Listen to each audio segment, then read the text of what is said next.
السلام علیکم، بسم اللہ والصلاۃ والسلام علی رسول اللہ۔ میرے بھائیوں، آپ کو پتہ ہے کہ لوگ فرقہ واریت میں اس قدر ڈوب چکے ہیں، انہوں کے نزدیک، کچھ لوگوں کے نزدیک لا الہ الا اللہ اشرف علی رسول اللہ، نعوذ باللہ، جو دیوبندیوں کی کتاب میں لکھا ہوا ہے وہ تو گستاخی تھا، لیکن لا الہ الا اللہ چشتی رسول اللہ جو ان لوگوں کی کتاب میں لکھا ہوا تھا اس کا لوگ آج تک دفاع کر رہے تھے۔ اور الحمدللہ اس بار ابھی مفتی منیب الرحمان جو پاکستان کے کچھ بڑے لیول کے جو مفتی ہیں، انہوں نے اس عبارت پہ فتویٰ دیے ہیں، لیکن اس فتوے میں ان کی ایک بڑی غلطی پکڑا گیا ہے، وہ آج ہمیں بیان کریں گے انجینئر محمد علی مرزا صاحب۔ آپ ویڈیو کمپلیٹ اینڈ تک ضرور دیکھیے تاکہ آپ کو پوری بات سمجھ میں آئے۔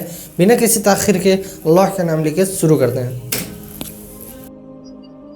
علمی پوائنٹ نمبر 3، وہ کہتے ہیں کہ اسی طرح جن مسلمہ اکابر نے ان کتابوں کی تعریف کی ہے تو ہمارا یہ حسن ظن ہے، بلکہ ان کی علمی ثقافت اور دیانت کے سبب یقین ہے کہ وہ ان الحاقی کلمات پر مطلع نہیں ہوئے تھے۔ لو جی، علم غیب فارغ۔ وہ کہتے ہیں ہمارے بزرگوں نے اگر کسی گستاخانہ کتاب کی تعریف کر دی ہے تو اس کا یہ مطلب تو نہیں ہے کہ وہ انہیں مکمل طور پہ پتا تھا کہ اس میں کیا لکھا ہوا ہے۔ آگے وہ مزید اس کی تشریح کر رہے ہیں۔ بعض اوقات جستہ اور سرسری طور پر کسی کتاب کو دیکھ کر حسن ظن کی بنیاد پر اس کی تحسین کر دی جاتی ہے۔ ہمیشہ ہر ایک کے لیے ہر کتاب کو لفظ بلفظ بغور پڑھنا دشوار ہوتا ہے، پس ہمیں مکمل یقین ہے کہ اگر یہ کلمات ان کی نظر سے گزرتے تو وہ بھی ان کا رد فرماتے اور انہیں الحاقی قرار دیتے۔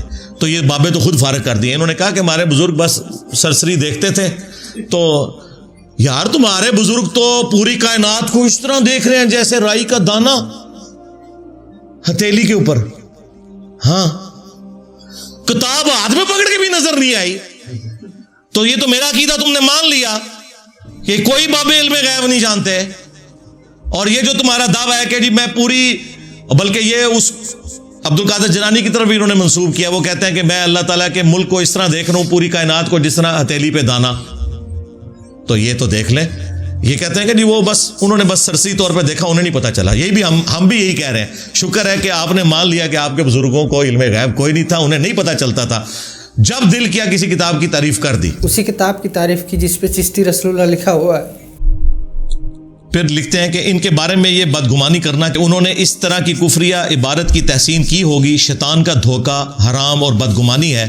جو اس طرح کی عبارتوں کی بنیاد پر شرانگیزی کرتے ہوئے مسلمانوں پر کفریہ فتویٰ لگا کر سوشل میڈیا پر رونق لگا رہا ہے، یعنی کہ ناچیز، وہ اسلام کی خدمت نہیں بلکہ دشمن دین کا کردار ادا کر رہے ہیں۔ واہ واہ، تمہارے بابے یہ کتابیں پرنٹ کرتے رہے، ان کتابوں کی تعریف کرتے رہے، اور بابا خادم رضوی صاحب لاہور میں بیٹھ کے کشن مجو یوں لہراتے تھے کہ جدہ کوئی مرشد نہیں ہے کتاب پڑھ لوے۔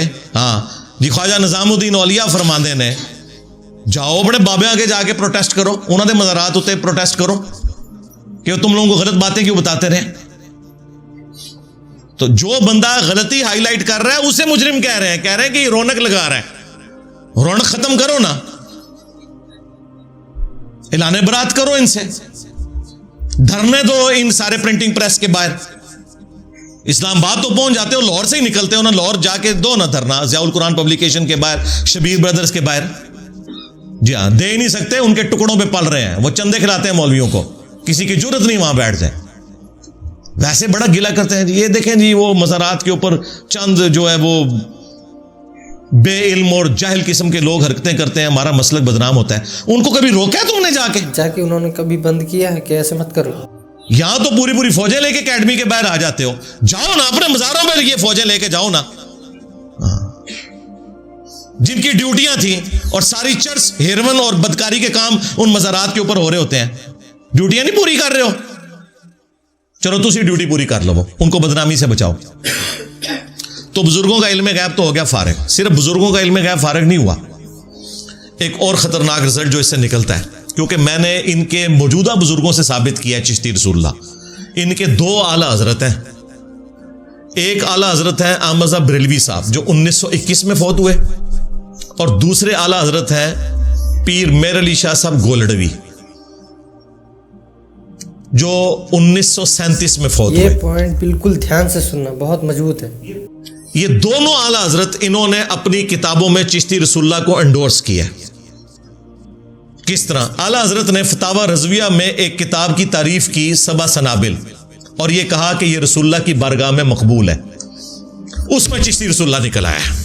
اگر اعلیٰ حضرت کو پتا تھا کہ اس میں چشتی رسول اللہ ہے تو تعریف کیوں کی؟ اور دوسری بات، وہ تو کہہ رہے ہیں رسول اللہ صلی اللہ علیہ وآلہ وسلم نے خواب میں آ کے بتایا کہ میری بارگاہ میں یہ مقبول ہے کتاب. تو کیا نعوذ باللہ نبی الاسلام کا علم غیب بھی جو تم نے عقیدہ کلیم کیا ہوا تھا وہ تو تم نے خود ہی ختم کر دیا؟ پھر چلے بزرگوں کو نہیں پتا چلا، نبی الاسلام کو بھی نہیں پتا چلا کہ میں اس کتاب کی تعریف کر رہا ہوں جس کے اندر چشتی رسول اللہ لکھا ہوا ہے. اور پھر پیر میر علی شاہ صاحب نے تحقیق الحق فی کلمت الحق کتاب کے اندر انہوں نے چشتی رسول اللہ کو انڈورس کیا ہے، اور غلام احمد قادیانی دجال کو کہا کہ تو نہیں یہ دلیل پیش کر سکتا. یہ بزرگوں کی خاص حالت ہوتی ہے، ان کے لیے یہ بات ہے، تمہارے لیے یہ دلیل نہیں بن سکتی. مان کے گئے ہیں. ان لوگوں کے قلم کی سیاہی تو ابھی خشک نہیں ہوئی. گولڈا شریف میں قلمی نسخے پڑے ہوئے ہیں پیر میر علی شاہ صاحب کے. جی ہاں، بریلی شریف میں اعلیٰ حضرت کے قلمی نسخے پڑے ہوئے ہیں. تو یہ کیسے جان چھڑاؤ گے؟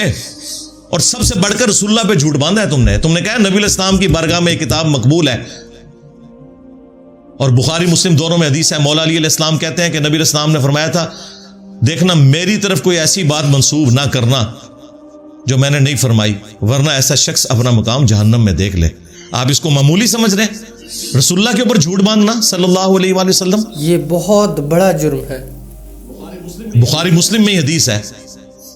مولا علی علیہ السلام جنگ صفین سے جب واپس آ رہے تھے تو خوارج کے خلاف قتال کرنے کے لیے نہروان کی جانب جا رہے تھے.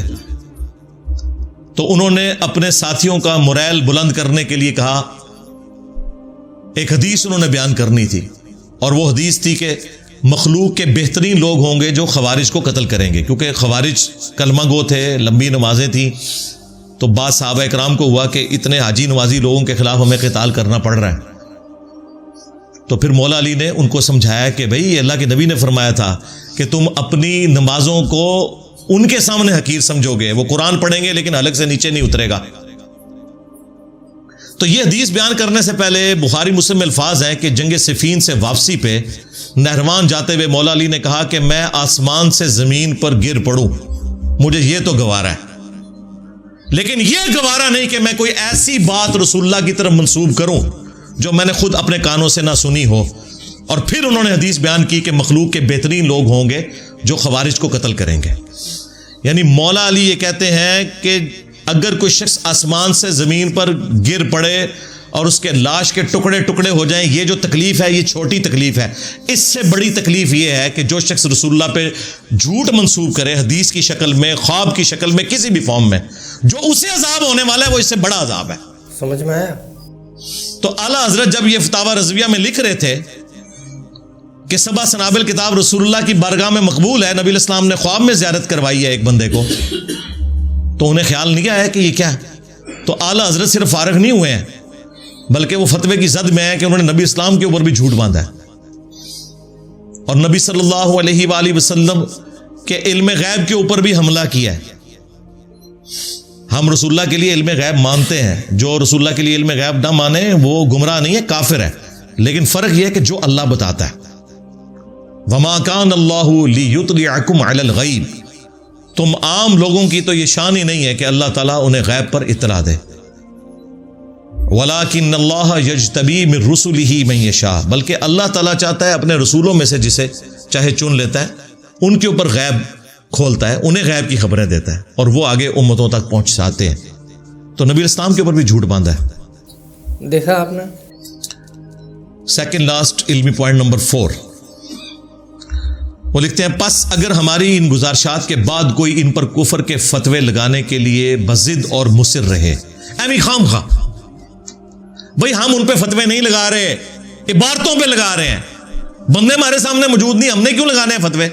جھوٹ بول رہے ہو ہمدردیاں لینے کے لیے. ہاں جب تم کہتے ہو نا کہ انہوں نے کہی ہے تو معرفت کی بات ہوگی، پھر ہم کہتے ہیں کہ ہاں اگر انہوں نے بھی کہی ہے نا تب بھی وہ بھی پھر گمراہ ہوئے.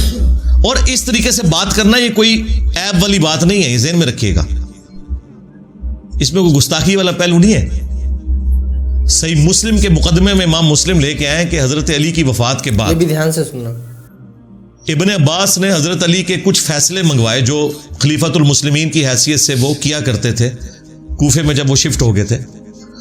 تو حضرت ابن عباس وہ فتوے پڑھتے جاتے تھے اور کہتے تھے اللہ کی قسم علی نے یہ نہیں لکھا ہوگا, اللہ کی قسم علی نے یہ فیصلہ نہیں کیا ہوگا, اگر علی یہ فیصلہ کرتے تو علی بھی گمراہ ہو جاتے.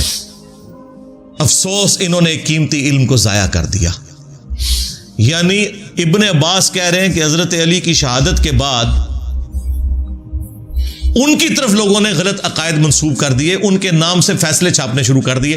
اب وہ فیصلے پڑھتے جا رہے ہیں ابن عباس اور کہہ رہے ہیں کہ یہ علی نے نہیں کہا, علی یہ ایسا نہیں کر سکتے. اور پھر پتہ کیا بولا, اگر علی ایسا کرتے تو علی بھی گمراہ ہو جاتے.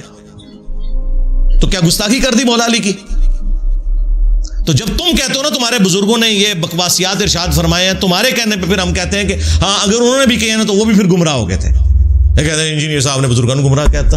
نہیں, کوئی نہیں گمراہ کہتے ہیں, وہ اپنے انجام کو پہنچ چکے ہیں, ان کو بالکل بھی نہیں کہنا چاہیے. اس پر لازم ہے کہ پہلے کوئی قطعی دلیل پیش کرے کہ یہ عبارت خود ان مصنفین کی تحریر کردہ ہے اور ان کتابوں کی تحسین کرنے والے اس الحاقی عبارت پر مطلع تھے. اگر ایسا نہ کرے تو اس پر لازم ہے کہ شر انگیزی بند کرے. ان کتابوں کے ناشرین پر بھی لازم ہے کہ اس طرح کی تحریف شدہ عبارتوں کو ان کتابوں سے نکال دیں. دیکھیں پورے فتوے 4 صفحوں کے فتوے میں صرف ایک لائن آئی ہے پرنٹ کرنے والوں کے بارے میں, باقی سارا غصہ میرے پہ نکال رہے ہیں کہ تو کیوں دسیا کہ گند لکھے ہے. اونٹ صفائی کراؤ نا, صفائی والوں کو کچھ نہیں کہہ رہے. یہ فتویٰ ان پہ بھی آنا چاہیے تھا, چلو آپ دے دو. اور دوسرا ادھر یہ ساتھ لکھو کہ ہم پھر ٹی ایل پی والوں سے اور باقی اپنی سنی تحریک سے اور باقی جماعتوں سے, دعوت اسلامی سے یہ اپیل کرتے ہیں کہ انجینئر صاحب کے شر سے امت کو بچانے کی خاطر آپ لوگ سارے کے سارے داتا دربار, پیر مکی دربار, بری امام اور اسی طریقے سے بہاولحق ملتانی اور وہ کراچی میں جو بزرگ عبداللہ شاہ غازی, ان ساروں کے مزارات پہ آپ اس وقت تک دھرنا دیے رکھیں جب تک کہ یہاں سے ہیروین چرس کے اڈے ختم نہیں ہو جاتے, بدکاری کے اڈے جو یہاں پہ کھلے ہیں وہ ختم نہیں ہو جاتے, اور جب تک ان بزرگوں کی جو کتابیں پرنٹ کرنے والے لوگ ہیں ان کتابوں سے یہ ساری کفریات نہیں نکال دیتے, ان مکتبوں کے باہر بھی جا کے دھرنے دیں. نالی ندی کھوتی مر جائے گی. یہ صرف اسلام آباد ہی آ سکتے تھے. مفتی حنیف قریشی کو کرنا چاہیے, وہ فوج لے کے پہنچے تھے. یہ بابا جی زندہ تھے 2017 میں. میرا کلپ ایک ہفتے میں 7 لاکھ کراس کر گیا تھا, جس میں میں نے کشف المحجوب کی عبارتیں بتائی تھی, اور بابے کو پتا تھا لکھا ہے, وہ جان بوجھ کے خاموش رہا. پھر تنگ آ کے ایک دفعہ بولا او ایک منڈا ہے نیٹ اتے ہوندا ہے, وہ کہندا ہے جی لبیکا پڑھیا کرو, ساڈی مرضی اسی جو بھی پڑھیے. تو میرے بھائیو امید ہے کہ آپ کو یہ ویڈیو پسند آئی ہوگی اور بات سمجھ میں آئی ہوگی. اگر ویڈیو پسند آئی ہے تو لائک اور شیئر ضرور کیجیے اور ہمیں سپورٹ کرنے کے سبسکرائب ضرور کیجیے. ملتے ہیں نیکسٹ ویڈیو میں انشاءاللہ. السلام علیکم ورحمۃ اللہ وبرکاتہ.